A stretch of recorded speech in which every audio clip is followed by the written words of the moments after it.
Hello बच्चों, so let's read the question first. What are the similarity between prokaryotic and eukaryotic cell? तो हमसे question में पूछा गया है हमें यूकैरियोटिक और प्रोकैरियोटिक सेल का सिमिलैरिटीज बतानी है उनके बीच में। तो सबसे पहले की कॉन्सेप्ट देखते हैं। की कॉन्सेप्ट में आएगा कि जो प्रोकैरियोटिक सेल हैं वो क्या होते हैं और यूकैरियोटिक सेल। तो प्रोकैरियोटिक सेल वो होते हैं जिनके पास वेल डिफाइंड न्यूक्लियस प्रेजेंट नहीं होता, that is without nucleus. Eukaryotic cell कौन से होते हैं जिनके पास वेल डिफाइंड न्यूक्लियस और न्यूक्लियर मेम्ब्रेन प्रेजेंट होती है।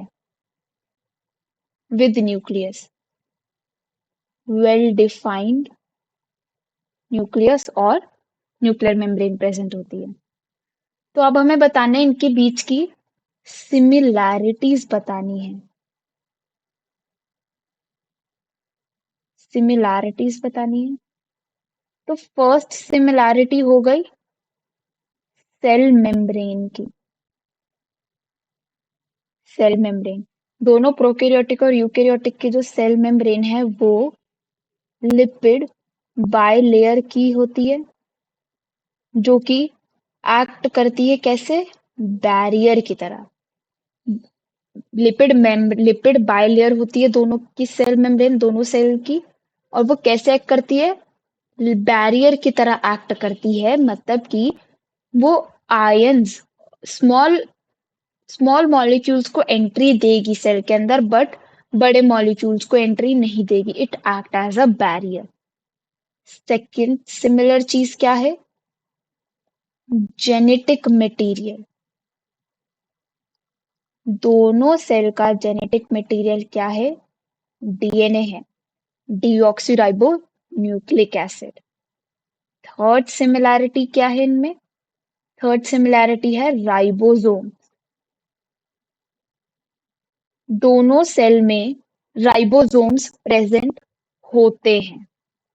राइबोसोम्स क्या होते हैं, प्रेजेंट होते हैं, और किस काम के लिए आते हैं, it helps in synthesis of protein. Synthesis of protein में हेल्प करते हैं। ठीक है।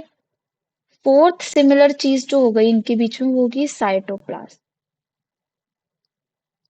दोनों सेल में साइटोप्लाज्म जो है वो प्रेजेंट होता है, और यहाँ पे काफी बायोकेमिकल रिएक्शंस होती हैं।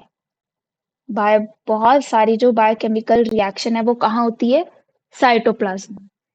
तो कौन कौन सी सिमिलैरिटीज होगी प्रोकैरियोटिक और यूकैरियोटिक सेल में, पहली सेल मेम्ब्रेन, दूसरा genetic material, third is ribosome, fourth is cytoplasm. I hope you understood it well. Thank you, all the best.